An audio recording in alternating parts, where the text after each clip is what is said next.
rencontré Mathieu quand j'étais accompagnatrice au Conservatoire de Nevers, donc il avait 14 ans. Et j'ai tout de suite vu que j'avais affaire à un grand, voire un très grand.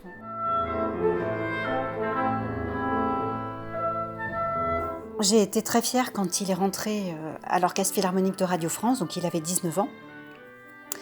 Et puis, comme tout le monde, j'ai été bouleversée à l'annonce de son accident en avril 2014.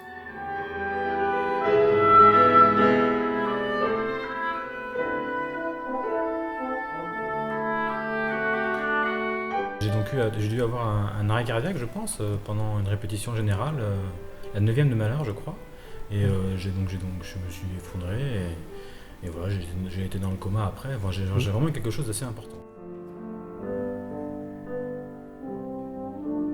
Il fallait absolument qu'il puisse repratiquer son instrument, qu'il puisse à nouveau pouvoir s'exprimer avec son corps. On a repris contact et on a décidé de rejouer ensemble.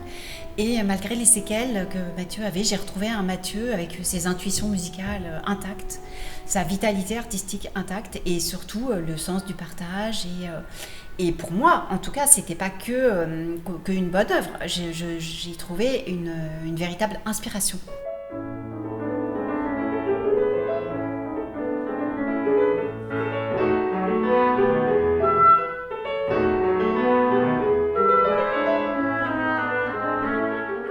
Le travail avec Mathieu et la complicité qu'on développe dans nos séances de travail, très liée à la particularité de son handicap, c'est quelque chose qui donne naissance à non seulement à des liens amicaux très forts, mais aussi à une complicité musicale, une complicité de jeu que le public ressent très fortement lors de nos concerts et qui est un véritable plus, je pense, pour la musique et pour le répertoire romantique que l'on aborde.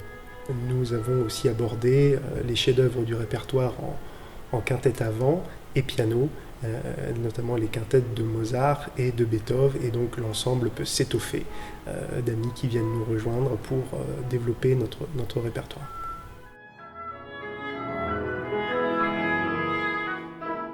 C'est très appréciable pour moi aussi de retrouver des choses pour jouer de la musique de chambre. Et ça me fait bien plaisir de voir que j'ai pas trop perdu ce côté-là. En revenant de la musique de chambre, j'entends bien les choses et voilà, c'est parfait, quoi.